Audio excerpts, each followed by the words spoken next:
il va falloir que tu apprennes à la remercier, à la reconnaître, à voir tout ce qu'elle t'a apporté, à l'aimer, mais à lui dire, à partir de maintenant, c'est moi qui lead. À partir de maintenant, on va fonctionner autrement.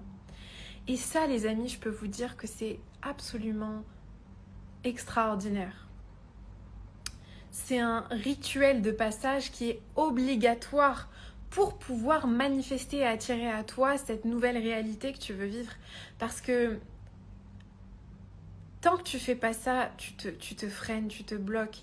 Et ça, c'est le cas pour vraiment absolument tous les domaines de ta vie. Si tu veux manifester un homme ou une femme dans ta vie, si tu veux manifester une somme d'argent, je sais pas, une condition de vie, un lifestyle, des voyages, un état d'être, un état émotionnel.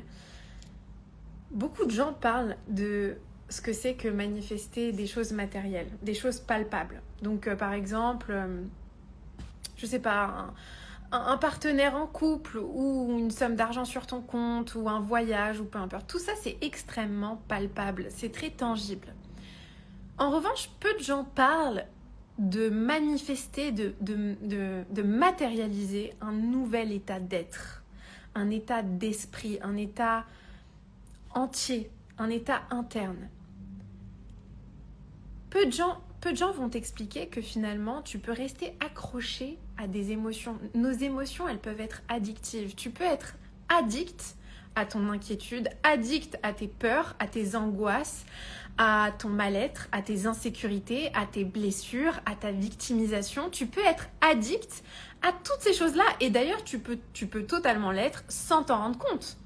L'addiction, c'est quelque chose dont très peu de gens sont conscients. On est très peu conscient qu'on peut être addict à quelque chose.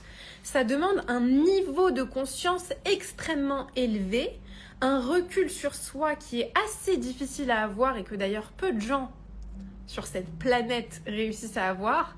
Mais quand tu arrives à te brancher à cette fréquence et à poser un regard sur toi extérieur et te regarder comme si tu étais, tu vois, un observateur extérieur, tu vas voir qu'en fait, il y a un moment donné où tu vas te dire, mais c'est intéressant, je reviens toujours à ce truc-là. Je réfléchis toujours à ce truc-là. Je me calibre toujours à cette fréquence émotionnelle. J'arrête pas de répéter ces histoires-là. J'arrête pas de retourner dans ces actions-là. Ok.